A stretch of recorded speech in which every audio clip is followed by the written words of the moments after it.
solicitud de parte puede pedir a cualquier oficina pública o institución bancaria las informaciones escritas relativas a actos o documentos de dichas oficinas que sea necesario incorporar al proceso.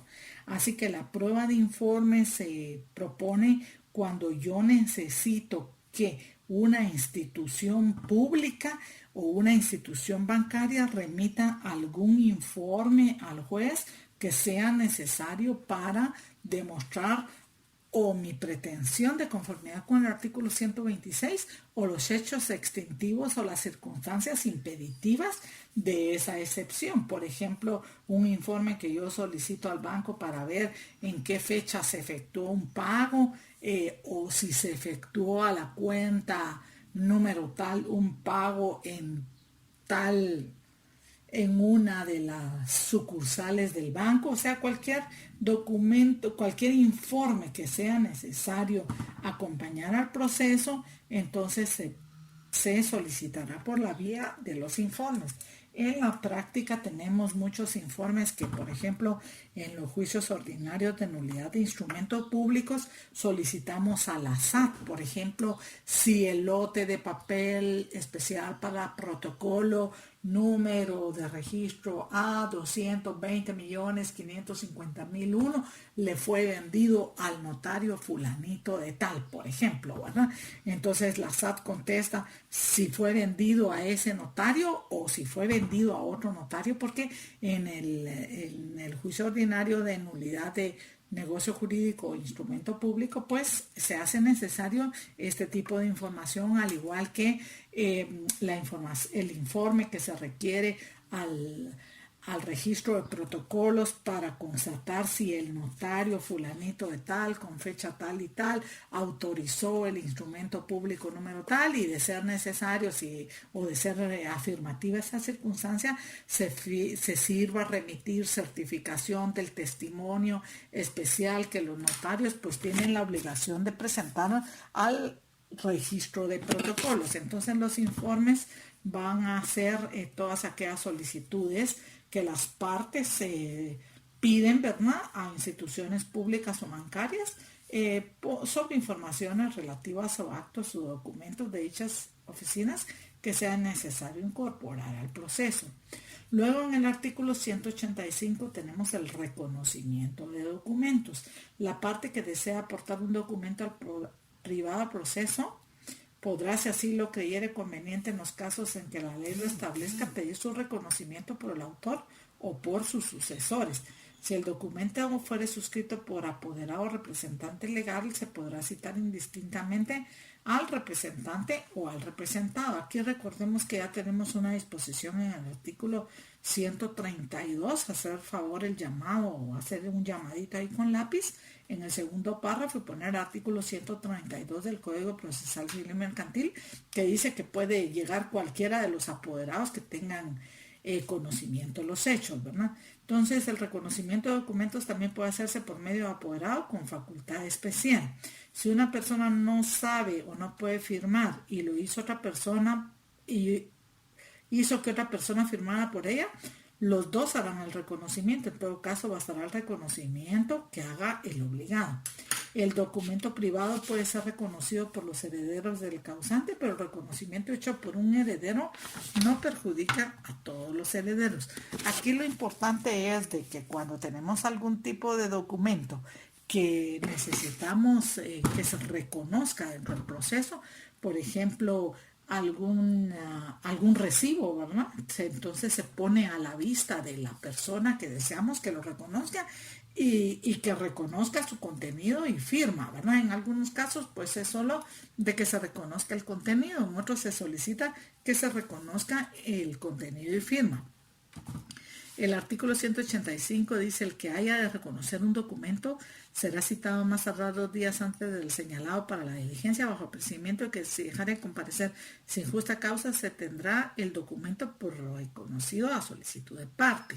Entonces vemos pues que será citado a la persona 2 días antes, ¿verdad? Del día señalado para la diligencia, bajo apercibimiento de que si dejare de comparecer sin justa causa, se tendrá por reconocido el documento a solicitud de parte. Entonces ese apercibimiento es, si usted no comparece sin justa causa, la consecuencia jurídica va a ser que se tenga por reconocido el documento que le estamos poniendo a la vista de su parte en su rebeldía, ¿verdad? Y luego dice, el reconocimiento judicial puede practicarse juntamente con la diligencia de declaración de las partes. O sea, esta diligencia de reconocimiento se cita a la persona para que comparezca al juzgado y puede ser juntamente con la diligencia de declaración de las partes. Ahí, por favor, en este artículo 185 y su segundo párrafo, poner un llamado que es el artículo 131, ¿verdad? Porque si yo voy a proponer la prueba de declaración de las partes y me interesa también que la parte que va a comparecer reconozca un documento, puedo pedirlas conjuntamente, ¿verdad? Y el reconocimiento puede practicarse juntamente con la diligencia. Entonces, poner el llamado, por favor, del 131 para evitar, pues, atrasos innecesarios en el proceso. Puedo yo pedir juntamente la diligencia de declaración de las partes con el reconocimiento de un documento que deba hacer la persona que ha de declarar dentro del proceso. Luego el último párrafo dice, el desconocimiento de una firma que luego se demostrase ser verdadera hace incurrir a su autor en la responsabilidad prevista en el Código Penal. Y luego vemos que aquí nos hace un llamado el código y habla del 263 del Código Penal, que habla de la estafa propia, de los casos especiales de estafa en el 264, en el 321 la falsedad material y en el 322 la falsedad ideológica. O sea, cualquiera de estos delitos puede ser aplicable a una persona que haya dicho que no es su firma la que calzaba el documento que se le puso a la vista para reconocer, pero se logra demostrar que efectivamente es su firma, entonces queda sujeto a alguno de estos 4 delitos según sea calificado por el juez penal. El juez civil nunca va a calificar un delito. El juez civil únicamente lo que va a hacer es certificarlo conducente al Ministerio Público o a un juzgado del orden penal para que sea el juez penal el que califique o tipifique el delito que en su caso se haya cometido dentro del proceso. El juez civil únicamente se circunscribe a hacer la certificación de lo conducente. Continuamos con la clase número 5. Recordarán que en la clase número 4 y todas sus partes, esta sería la primera parte de la clase número 5, vimos la prueba documental y hablamos de que los documentos se clasifican en documentos públicos y documentos privados. Ya vimos que públicos son aquellos expedidos por funcionario o empleado público que tengan fe pública, ¿verdad? Como los notarios, los secretarios de los tribunales, todas aquellas personas que nuestra legislación les otorga fe pública. Y vimos que estos documentos de conformidad con el artículo 177 tenían que ser calificados de conformidad con el sistema de la prueba tasada o legal, que establece que un documento público hace plena prueba en juicio, o sea, es fidedigno, el juez no se puede poner a dudar de él, salvo prueba en contrario. Entonces, en esta prueba en contrario vamos a ver más adelante que se pueden redarguir los documentos de nulidad y falsedad. También vimos el cotejo con los originales y los documentos que estaban incompletos. El día de hoy el tema que vamos a tratar son los documentos en poder de terceros y esto lo tenemos contemplado en el artículo 181. Por favor, tener su ley a la par para poder escuchar estos audios y ir siguiendo con la lectura con su vista. Por favor, en el artículo 181 dice: cuando las partes deban servirse de documentos que se hallen en poder de terceros, deberán solicitar al juez que intime a los mismos a efecto de que entreguen las piezas originales, copia fotográfica, fotostática, fotocopia, transcripción autorizada por notario a cargo del peticionario. Los terceros, dice el segundo párrafo, pueden rehusarse a la entrega en los casos en que tienen derechos exclusivos sobre los documentos y en los casos de negativa injustificada los terceros quedarán sujetos al pago de los daños y perjuicios que pueda irrogar a la parte interesada en aportar la prueba. Como vemos aquí, luego el artículo 182 nos habla de los documentos en poder del adversario, de mi contraparte, pero aquí cuando habla de documentos en poder de terceros, se refiere a personas ajenas al proceso.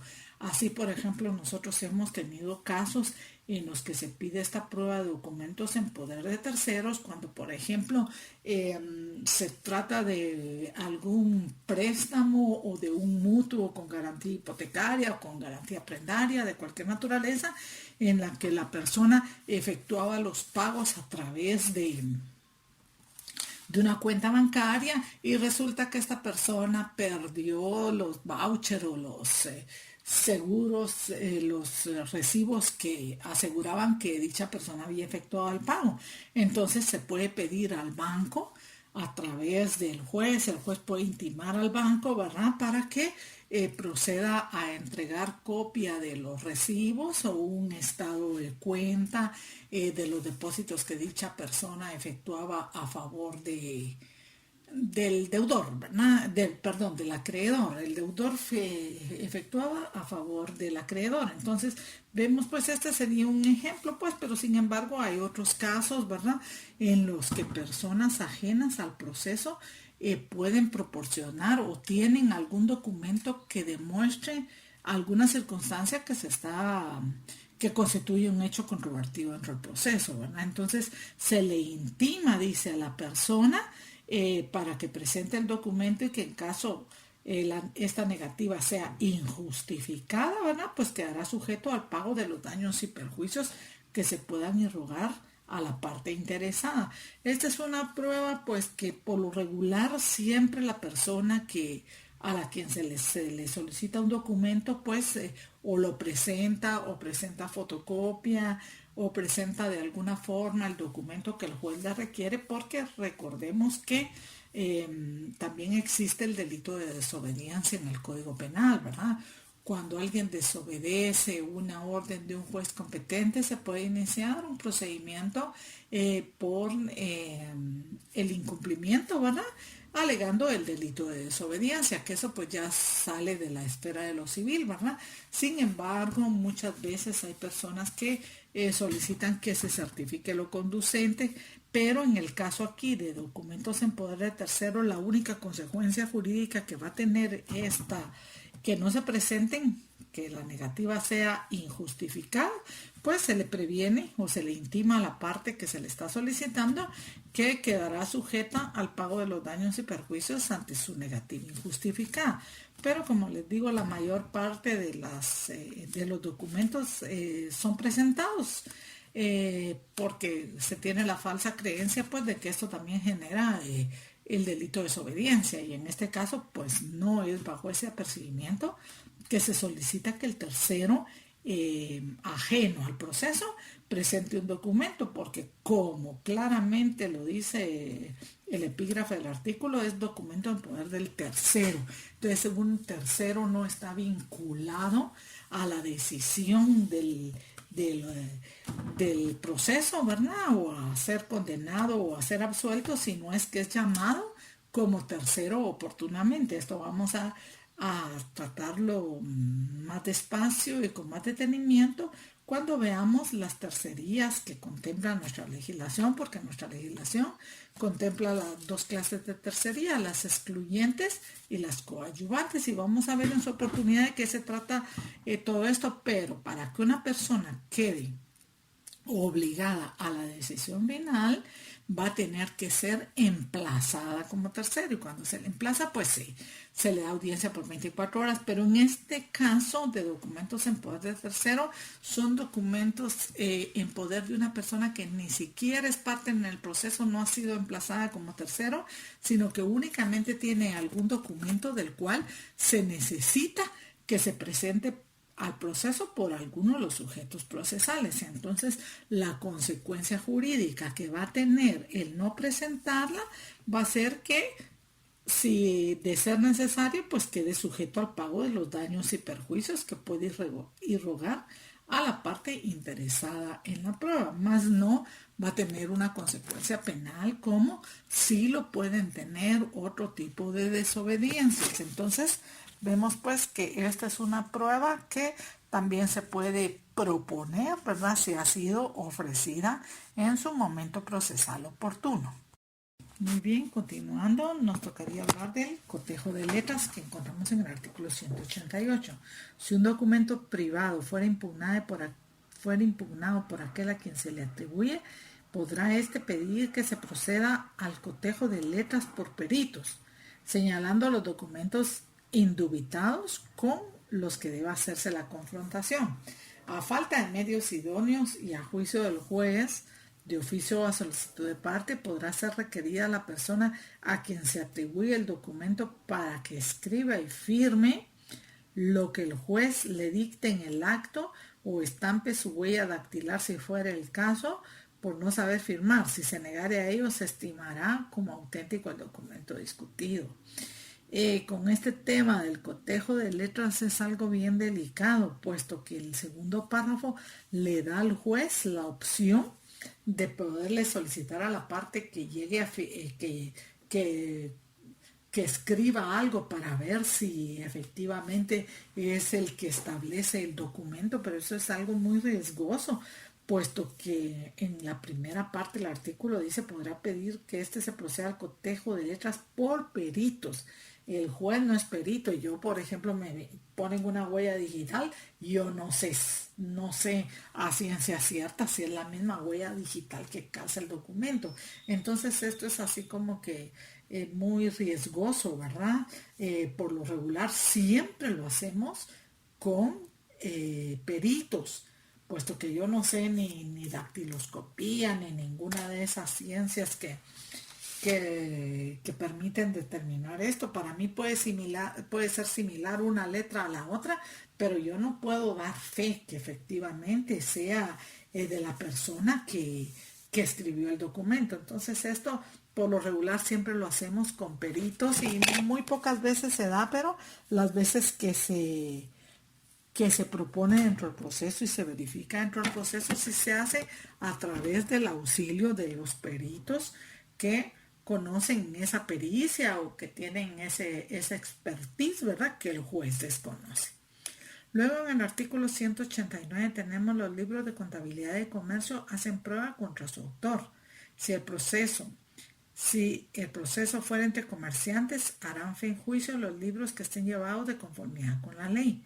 Si hubiera divergencia entre los libros de los litigantes, el juez los apreciará de acuerdo con la restante prueba que se produzca. Los libros llevados de conformidad con la ley hacen prueba contra el litigante, no comerciante, pero admiten prueba en contrario. Pedida esta prueba, se seguirá el procedimiento establecido en el artículo 100. En el artículo 100 del Código Procesal Civil y Mercantil, que contiene las pruebas anticipadas, recordarán ustedes, tenemos la exhibición del libro de contabilidad o de comercio, que nos dice que la persona que necesite preparar una acción o rendir una prueba podrá pedir la exhibición del libro de contabilidad y comercio para hacer constar los extremos conducentes que le interesen. El juez podrá disponer que el examen de los libros se practique en el tribunal o en el domicilio o oficina del dueño de los mismos por contador o auditor público que rendirá su dictamen al tribunal. El juez podrá disponer la exhibición o examen del libro de contabilidad para mejor proveer. Entonces esto se procederá así como establece el artículo 100 en el segundo párrafo, que dice que el juez podrá disponer donde se verifique la exhibición de los libros de contabilidad y de comercio. Esto por lo regular se da en todos aquellos juicios sumarios mercantiles, ¿verdad? En los que se plantea la nulidad de un acta de asamblea general ordinaria, la nulidad de un acta de asamblea general extraordinaria o cualquier decisión referente a las sociedades mercantiles. Ustedes saben que de conformidad con el artículo 1039 del Código de Comercio, todas las acciones a que dé motivo el Código de Comercio serán ventiladas por por la vía del juicio sumario mercantil, ¿verdad? Porque vamos a ver cuando veamos el juicio sumario, que no solo tenemos las acciones que establece el artículo 229 del Código Procesal Civil y Mercantil, que nos habla de la materia del juicio sumario, y además tenemos en el 229 inciso sexto del Código Procesal Civil y Mercantil los que por disposición de la ley o por convenio de las partes deban seguirse en esta vía. Y luego este artículo pues nos remite al artículo 1039 del Código de Comercio, que establece que todas las cuestiones referentes al Código de Comercio serán verificadas o serán ventiladas por la vía del juicio sumario. Entonces, esta exhibición del libro de contabilidad y de comercio, pues el juez podrá ordenar que se practique en la sede del tribunal o que se practique en la oficina del dueño de los libros. Lo regular es que ordenemos que se practique en la sede o la oficina del dueño de los libros, puesto que ahora se hace tan dada la tecnología, ¿verdad? Las grandes empresas mercantiles pues llevan su contabilidad de forma electrónica, entonces no se puede pedir que se presente el servidor, ¿verdad? Sino lo que se hace es que se ordena que permitan el ingreso del perito contador o auditor, ¿verdad? El día de la diligencia, para que éste proceda a verificar los libros de contabilidad y comercio y emita su dictamen al tribunal. También esto se da mucho con las cuestiones de las tarjetas de crédito, ¿verdad? Que por ejemplo presenta un juicio sumario mercantil donde aparece un saldo deudor y resulta que la persona ya canceló esa tarjeta. Entonces, esta prueba de exhibición de los libros de contabilidad y de comercio puede ser muy, muy eficiente al momento de poder determinar que no existen los documentos de respaldo o de soporte de el saldo que se reclama. Eso lo vamos a ver en su oportunidad cuando veamos los juicios sumarios mercantiles. Continuando, déjenme contarles que en este tema de los medios científicos de prueba, a nosotros nos ha servido muy específicamente en las cintas cinematográficas o grabaciones que se hacen de forma por la vía de los videos, ¿verdad? En Classroom, en esta herramienta que estamos utilizando para dejarles los laboratorios, se les va a efectuar a ustedes un laboratorio del juicio oral y como ustedes ya tendrán que tener, me imagino que en su curso de Derecho Mercantil ya les pidieron la Ley de Derechos de Autor y Derechos Conexos, el Decreto 3398 del Congreso de la República y la Ley de Propiedad Industrial, que es el Decreto 57-2000. Estas dos leyes, como vamos a ver en su oportunidad, porque ahorita nomás terminemos el tema de las pruebas, vamos a iniciar con el juicio oral y vamos a ver que en el artículo 199 que nos habla de las materias que se tramitan en juicio oral, en el último inciso que es el numeral 7 dice los asuntos que por disposición de la ley o por convenio de las partes deban seguirse por esta vía. Aquí caen estas dos leyes de las que les estoy hablando y que les estamos remitiendo en PDF para los que no las tengan, pero lo ideal sería que ustedes ya las tengan en físico, ¿verdad? Para cuando les toque estudiar su privado, nosotros vamos a tener que trabajar un laboratorio que contemple estas dos leyes, por lo tanto se les está remitiendo en PDF para que ustedes puedan imprimirlo, o si ya lo tienen, pues eviten imprimirlo. Entonces, para los efectos de esa ley de propiedad industrial, quiero contarles la experiencia que a mí me ha servido de mucho para estas cuestiones de competencia desleal que se plantean en virtud de la ley de la propiedad industrial, videos. Por ejemplo, tuve una acción, un juicio oral de competencia desleal, en el cual un detergente famoso en Guatemala, decía que el anuncio, ¿verdad? El anuncio, porque acuérdense que todas estas leyes van dirigidas al consumidor, ¿verdad? A ustedes que van al supermercado, que compran calidad, u otros que compramos lo más económico, o etcétera, etcétera.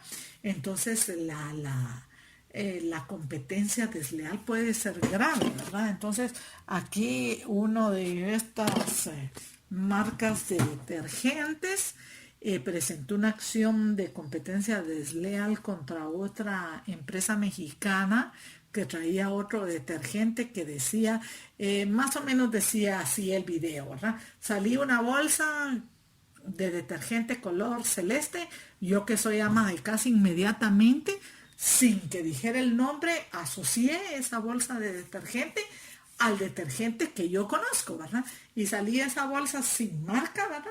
Pero salía los colores y las letras más o menos en el mismo sentido en la bolsa, y decía, este detergente no sirve si usted no le pone este otro.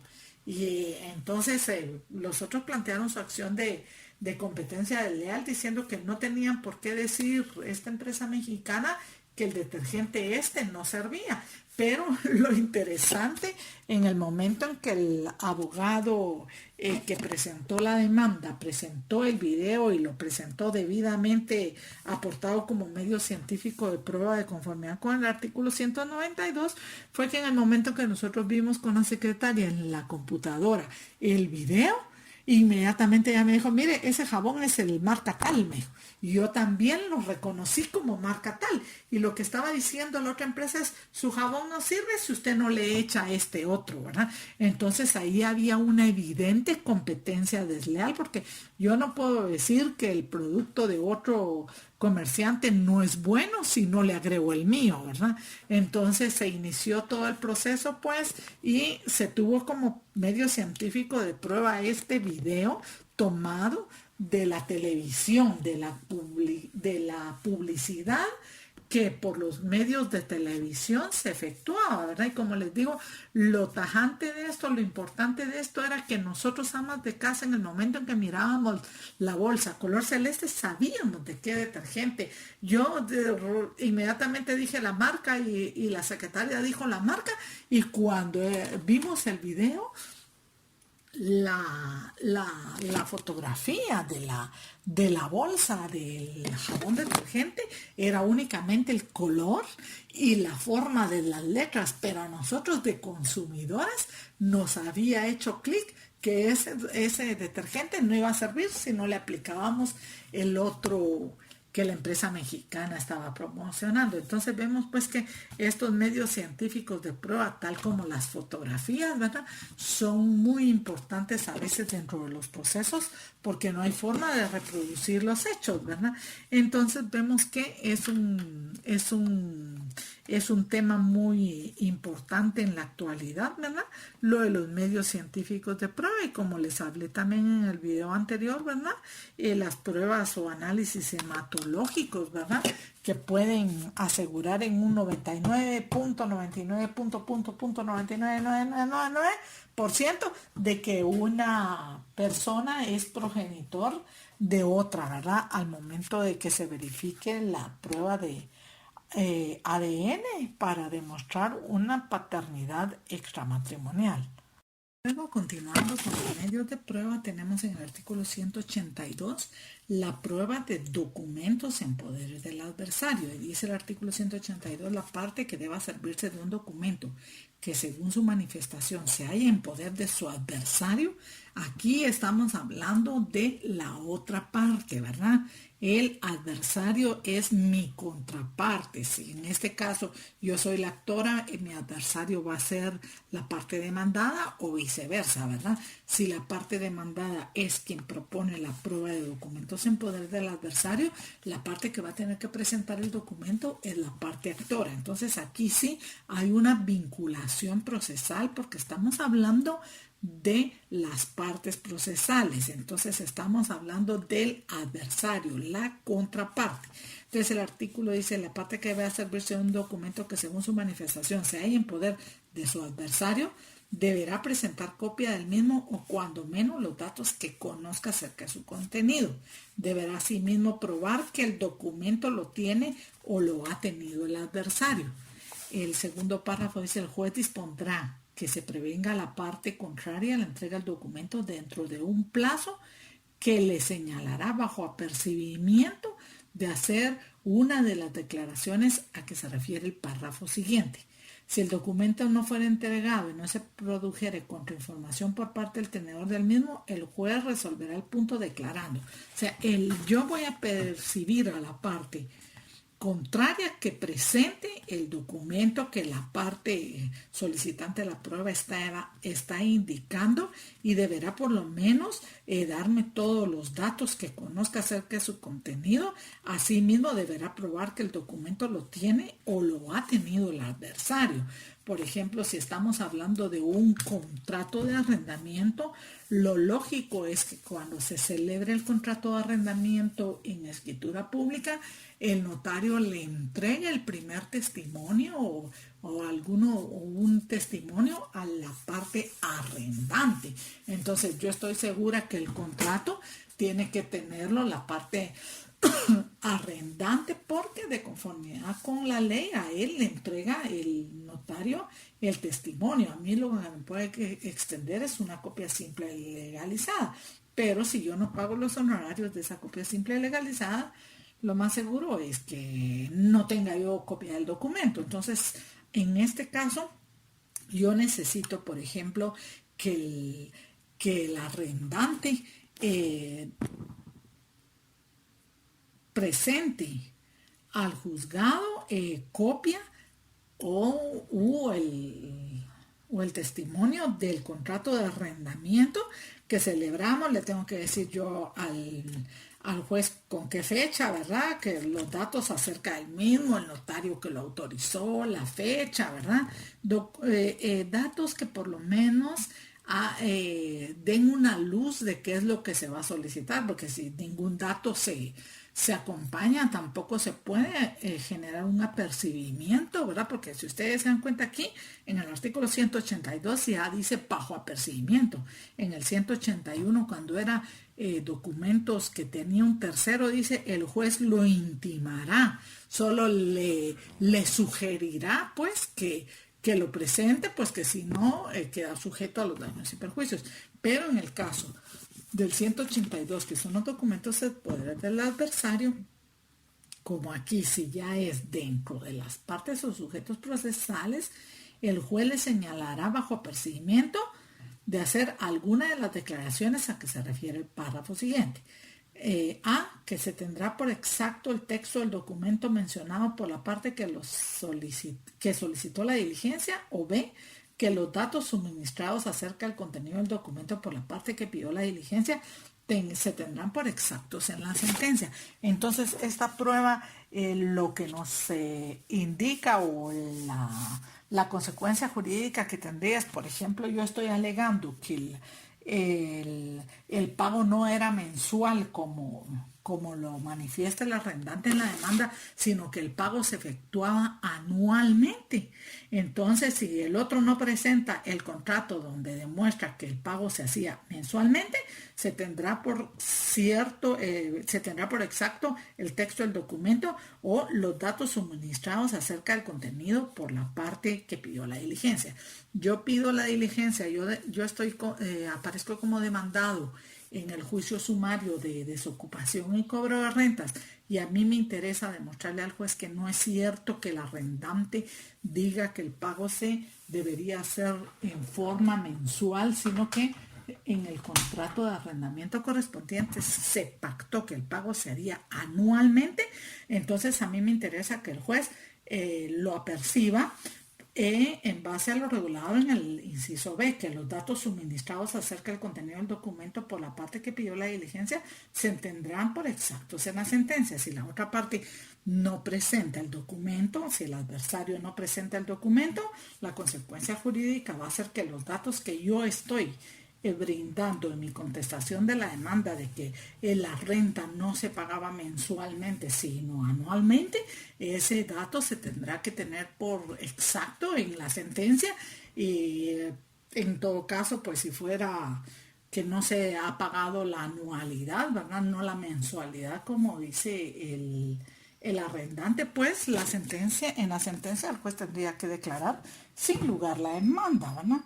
Entonces, si la última parte del artículo dice, si la prueba acerca de la existencia del documento en poder de la parte fuera contradictoria, el juez se reservará el pronunciamiento para el momento del fallo definitivo, en cuya oportunidad podrá extraer las manifestaciones de las partes y de las pruebas suministradas, las presunciones que su prudente arbitrio le aconseje. Entonces, vamos a ver vamos a ver adelante la prueba de presunciones, ¿verdad? Entonces, aquí le está diciendo al juez, mire, usted tiene que ser prudente porque si la existencia del documento es contradictoria, entonces usted tiene que ser prudente y al momento de dictar la sentencia, pues con todas las demás pruebas que obren en el proceso, usted va a poder deducir si tiene por cierto o no tiene por cierto el contenido del documento que se le solicitó. Entonces esa prueba es la que se verifica pidiéndole a mi contraparte la exhibición de un documento, por eso se llama exhibición de documentos en poder del adversario. Muy bien, llegamos a lo que son las impugnaciones de los documentos. Se recuerdan que hablamos que en el 177 nos dice que todo documento autorizado por notario o funcionario público en el ejercicio de su cargo y que se tenga fe pública se debe tener por fidedigno salvo prueba en contrario. Y esto igual opera para los documentos que se aporten al proceso, y vemos que el artículo 186 dice los documentos autorizados por notario o por funcionario empleado público en el ejercicio de su cargo producen fe y hacen plena prueba salvo el derecho de las partes de redarguirlos de nulidad o falsedad. Cuando estamos hablando de nulidad o falsedad, estamos hablando ya de elementos esenciales para la validez de los contratos, ¿verdad? Entonces, aquí nos dice, y ya les dije en una oportunidad, que el sinónimo de redarguirlos implica impugnarlos por la vía de los incidentes. Vamos a ver aquí cómo establece que se hace tal impugnación. Los demás documentos a que se refieren los artículos 177 y 178, así como los documentos privados que estén debidamente firmados por las partes, se tienen por auténticos salvo prueba en contrario. La impugnación por el adversario debe hacerse dentro de los 10 días siguientes a la notificación de la resolución que admita como prueba ese documento que se va a impugnar. O sea, yo tengo 10 días a partir de la notificación para impugnar de nulidad o falsedad del documento. Dice, sin embargo, los documentos privados solo surtirán efectos frente a terceros desde la fecha en que hubieran sido reconocidos ante el juez competente o legalizados por un notario. El 187 nos habla de la parte que impugne un documento público o privado presentado por su adversario, deberá especificar en su escrito con la mayor precisión posible cuáles son los motivos de la impugnación. Con dicho escrito se formará una pieza separada, o sea, la impugnación de los documentos va a ser en pieza separada dentro del proceso, ¿verdad? ¿Qué quiere decir esto? Que con el documento, con el escrito en el que se está impugnando el documento, se va a formar una piececita aparte que vamos a ver cuál será su trámite dentro del proceso. Con dicho escrito se formará pieza separada que se tramitará de acuerdo con el procedimiento de los incidentes. O sea, esa pieza separada va a ser un incidente dentro del mismo proceso, siendo apelable la resolución que se dicte. Si la impugnación del documento no estuviera decidida al vencerse el término probatorio, el juez podrá suspender el proceso principal hasta la decisión del incidente se estimare que es fundamental para la sentencia. Lo normal que hacemos dentro de los procesos es esperar hasta que esta impugnación se dicte el auto del incidente, y como ustedes ven, dice, es apelable en todo tipo de procesos, puesto que la ley del organismo judicial en sus artículos del 135 al 141 que regula el trámite de los incidentes dice que la resolución final que se dicte dentro del incidente será apelable. Entonces, como es una ley general procesal, la ley del organismo judicial, este tipo de incidente, impugnación de documentos en todo tipo de proceso va a ser apelable. Entonces, lo que hacemos es que hasta que eso regrese de la sala, procedemos a dictar la sentencia correspondiente, porque puede ser que el juez de primer grado declare sin lugar la impugnación del documento, y si se atreve a dictar sentencia con un fallo que no se encuentra firme, puede ser que al volver de la sala y la sala revoca la resolución del juez de primer grado, o sea, el juez de segundo grado revoca la resolución del juez de primer grado, ¿cómo quedaría la sentencia, verdad? Entonces habría que anular la sentencia y dictar otra sentencia diferente. Entonces, lo lógico, lo prudente, lo que se hace en todos estos casos es esperar a que estuviera decidida la impugnación del documento que en la pieza separada en la vía de los incidentes se va a tramitar. Entonces la impugnación de los documentos se tramita por la vía incidental. Si al resolverse el incidente de impugnación se declara total o parcialmente falso el documento, se remitirá pieza original o una certificación de la parte conducente al juez respectivo del orden penal. El proceso penal por falsedad no detiene ni modifica las conclusiones del proceso civil. Entonces, si ustedes se dan cuenta, en este último párrafo, el artículo 187 nos dice si se declarara total o parcialmente falso el documento.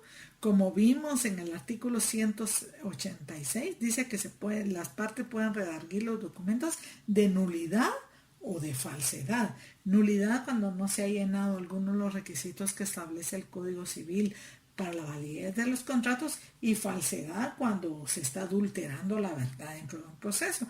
Y esto pues como ya indicamos, el artículo 263, 264, 321 y 322 del Código Penal nos hablan de la falsedad material y la falsedad ideológica. Entonces, aquí vemos que dependiendo la resolución, ¿verdad? Si se declara parcial o totalmente falso el documento, se remitirá la pieza original o una certificación de la parte conducente al juez respectivo del orden penal. El proceso penal por falsedad no detiene ni modifica las conclusiones del proceso civil. Entonces, esta impugnación del documento, ¿verdad? Si se declarare con lugar, pues la consecuencia jurídica va a ser que se certifique lo conducente a un juzgado del orden penal para que se inicie la investigación por falsedad, si así lo considera pertinente el juez penal. Pero lo que quiere decir esto es que no detiene ni modifica las conclusiones del proceso civil. Si el juez lo declaró falso ya en el proceso civil, recordemos que la acción civil y la acción penal son dos acciones totalmente independientes que pueden ejercitarse en momentos simultáneos y que no afecta una a la otra, a no ser que se decretara una medida de suspensión o algo similar, ¿verdad? Pero en este caso el juez no va a tomar en cuenta al dictar sentencia el documento que fue declarado falso, ya que el Tribunal de Segunda Instancia confirmó el fallo, entonces ya las partes podrán irse al proceso penal, como decimos, y verificar las conclusiones del proceso penal en su momento procesal oportuno.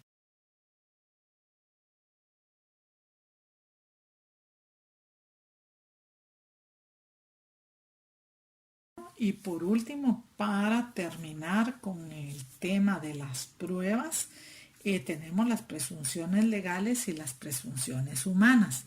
Si ustedes se van al artículo 128 que establece las clases de pruebas y cuáles son los medios de prueba que se pueden aportar dentro del proceso, las presunciones las encontramos en el numeral 7 del artículo 128 y son las que de último estaríamos tratando para poder ya ingresar a la materia del juicio oral. Como se les dijo ya, se les está juntando en PDF en la herramienta de Classroom los decretos 57-2000 y 33-98 del Congreso de la República, que contienen la Ley de Propiedad Industrial y la Ley de Derechos de Autor y Derechos Conexos, las que necesito que empiecen ustedes a leer porque van a tener que practicar un laboratorio del juicio oral. Entonces aquí, como último tema de las pruebas, serían las presunciones legales y humanas. Cuando hablamos de presunción, vemos que en la doctrina nos habla de prueba indiciaria. En algunos textos ustedes van a encontrar las presunciones legales y humanas como la prueba indiciaria. ¿Por qué? Porque produce un indicio al juez. Y tenemos que las presunciones legales son la suposición legal que no admite prueba en contrario. Entonces vemos pues que el artículo 194 nos dice las presunciones de derecho, en este caso pues la ley nos dice que se admiten prueba en contrario a menos que la ley lo prohíbe expresamente, ¿verdad? Si la ley dice que es una prueba plena, salvo que se impugnen como lo regulado en el artículo 177, ¿verdad? Que la ley nos habla expresamente que pueden ser impugnadas, ¿verdad? Pues lo serán, ¿verdad? No de oficio el juez va a tenerlas por no válidas, ¿verdad? Entonces las presunciones de derecho admiten prueba en contrario a menos que la ley lo prohíba expresamente. Son admisibles para este efecto todos los medios de prueba cuando no exista precepto que lo señale taxativamente. Esa sería la presunción legal y como ejemplo tenemos la del artículo 177 que ya hablamos tanto, ¿verdad? Que dice que todos los documentos autorizados por empleado o funcionario público en el ejercicio de su función y que éste tenga fe pública, pues se tienen por auténticos salvo prueba en contrario. En cambio, la doctrina nos dice que las presunciones de derecho o legales pues no admiten prueba en contrario, pero nuestra ley sí nos lo dice. La doctrina también nos habla de las presunciones humanas y dice que admiten prueba en contrario, o sea que puede ser destruida por otra prueba presentada en su contra. Ejemplo, la presunción de paternidad y filiación matrimonial y cuasimatrimonial, regulada en los artículos 199 y 200 del Código Civil, que es resultado de la aplicación lógica, ¿verdad? Que establece que los hijos nacidos durante el matrimonio se tienen por hijos del padre, ¿verdad? Del esposo, del que contrajo las nupcias, salvo prueba en contrario. Y vemos que en la actualidad, pues, esta presunción es muy contradictoria, puesto que hay progenitores que plantean el juicio ordinario de nulidad de filiación, ¿verdad? Porque van a demostrar que la persona que aparece como hijo de ellos, pues no es su hijo y ahora lo podrán hacer con la prueba de ADN, ¿verdad? Sin embargo, son cuestiones pues que requieren de mucha elaboración, pero vamos pues a que es lógico, resulta una aplicación lógica que los hijos nacidos durante un matrimonio pues sean hijos del matrimonio, ¿verdad? Y salvo prueba en contrario, ¿verdad? Y que va a ser esto la impugnación de la paternidad que puede hacer alguno de los eh, esposos de los contrayentes, de los que contrajeron matrimonio, ¿verdad? Y con todo esto, pues de la bioética y todo este tema de los vientres de alquiler, de todo esto relativo a las a todas estas cuestiones biológicas que se están dando con motivo del adelanto de la tecnología, ¿verdad? Que muchas personas pues venden sus óvulos o venden sus espermas, pues no veo yo muy lejano pues que dentro de muy poco tiempo estemos teniendo varios casos de impugnaciones de la paternidad o incluso de la maternidad, porque antes uno decía, bueno, si el hijo salió de este vientre es porque es mi hijo, ¿verdad? Si salió de mi vientre. Sin embargo, dada estas cuestiones de subrogación de la maternidad, vemos que esto puede ser impugnado, ¿verdad? La persona dio su óvulo y la persona que alberga el feto pues solo es un vientre o solo es un vientre subrogado, pero este tema pues ya es motivo de un análisis que si a ustedes estuvieran interesados, pues ya la Corte de Constitucionalidad tiene ya un fallo respecto de un caso de estos, ¿verdad? Que sería que ustedes lo buscaran en la página de la Corte de Constitucionalidad y además la Corte Interamericana de Derechos Humanos tiene un fallo contra Costa Rica muy interesante sobre este tema de vientres subrogados y cómo se llama eso que hacen los médicos, ¿verdad? Que ahorita no recuerdo bien el nombre de fertilización in vitro, pero tiene un nombre científico que no recuerdo cuál es. Sin embargo, si ustedes están interesados, pueden buscar el caso contra Costa Rica en la Corte Interamericana de Derechos Humanos, que es muy interesante todo el andamiaje. Miren, las sentencias de la Corte Interamericana de Derechos Humanos son unas verdaderas joyas. No se imaginan ustedes todo lo que uno puede aprender leyendo tan solo una de esas sentencias. Así que si alguien está interesado en el tema, busquen casos contra Costa Rica y yo creo que aparece como el tema de vientre o subrogación o fertilización in vitro, algo así, pero el que esté interesado ya lo va a buscar oportunamente. Entonces dejamos hasta ahí, jóvenes, el día de hoy terminamos con las presunciones, terminamos con todo el tema de la prueba y la próxima clase ya sería el juicio oral, para lo cual les voy a pedir que lean sus artículos del 199 al artículo 228, por favor.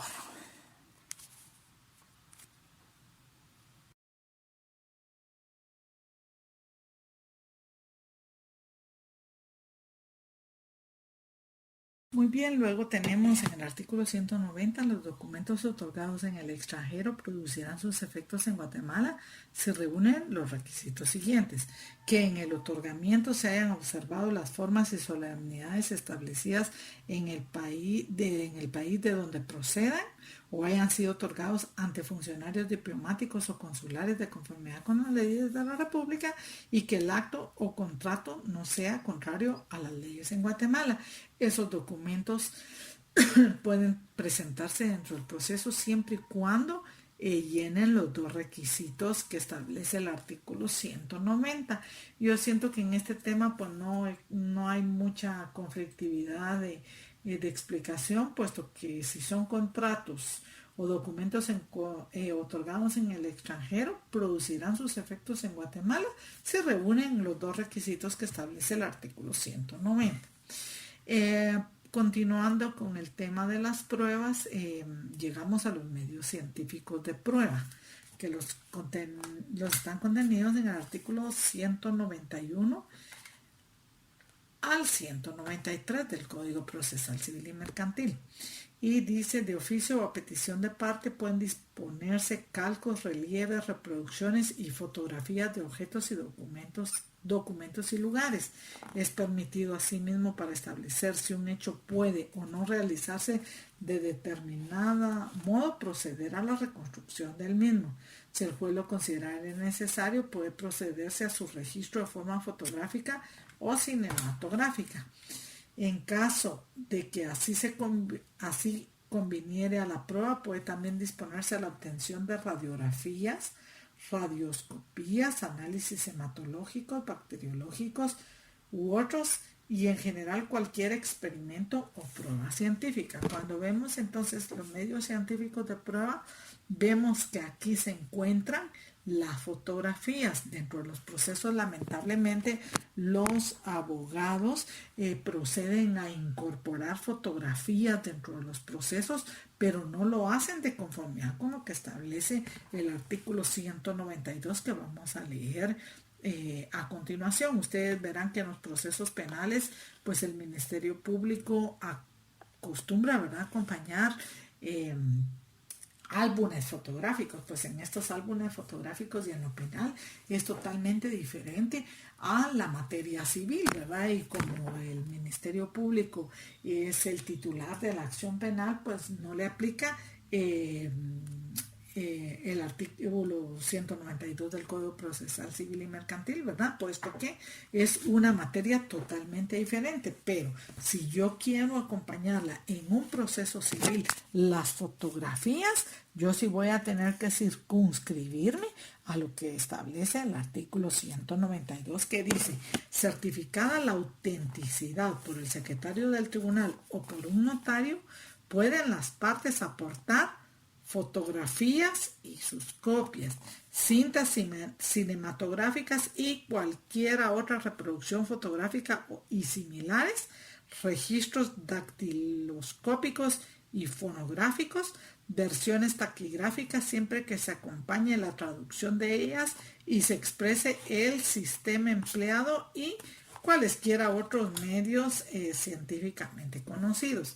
Entonces, reconocidos, perdón. Y aquí también en el artículo anterior nos hablaba de los análisis hematológicos, ¿verdad? Cuando vemos la prueba de ADN, por ejemplo, en un juicio ordinario de filiación extramatrimonial, pues vemos que esta se aporta dentro del proceso debidamente autenticada por el laboratorio que le efectuó. Pues en Guatemala solicitamos la colaboración del INACIF, que es el que puede brindarnos ese apoyo, ¿verdad? Entonces, certificado por el INACIF el resultado de la prueba hematológica, pues esa hace plena prueba en un proceso de ordinario de filiación extramatrimonial, ¿verdad? Entonces vemos pues que si yo en el proceso civil quiero aportar una fotografía como copia, como prueba dentro del mismo, voy a tener que autenticarla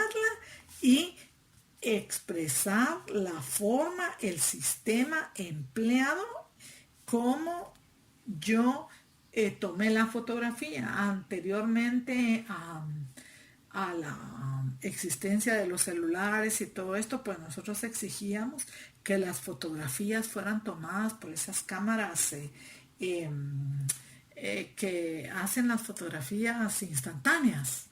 Yo no sé si todavía existen estas cámaras, pero era la única forma de presentar estas fotografías, porque se autenticaba la forma el día en que se estaban efectuando y la forma como se estaban obteniendo. En cambio, en la actualidad sabemos que existen sistemas como el Photoshop, ¿verdad? Que yo puedo alterar el contenido de una fotografía. Entonces, por eso se exige que estas deban ser autenticadas por notario, ¿verdad? Porque si se está alterando el contenido de la fotografía, el notario va a responder penalmente, puesto que él tiene fe pública por uno de los delitos de falsedad material o falsedad ideológica que establece nuestro código penal. Entonces vemos que para aportar estos medios científicos de prueba tendrá que utilizarse el contenido del artículo 192. Así dice, también podrá aportarse comunicaciones telegráficas, radiográficas y cablegráficas. Y la apreciación y los gastos. El juez, si lo considera necesario para la apreciación de esta prueba, podrá requerir el dictamen de expertos. Cuando, por ejemplo, me dicen, no, esa fotografía fue adulterada con Photoshop, entonces el juez puede pedir que la apreciación de esta prueba podrá requerir el dictamen de los expertos, ¿verdad? Y los gastos que ocasione la rendición de estos medios científicos de prueba serán a cargo de quien los proponga. Déjenme contarles que este tema de las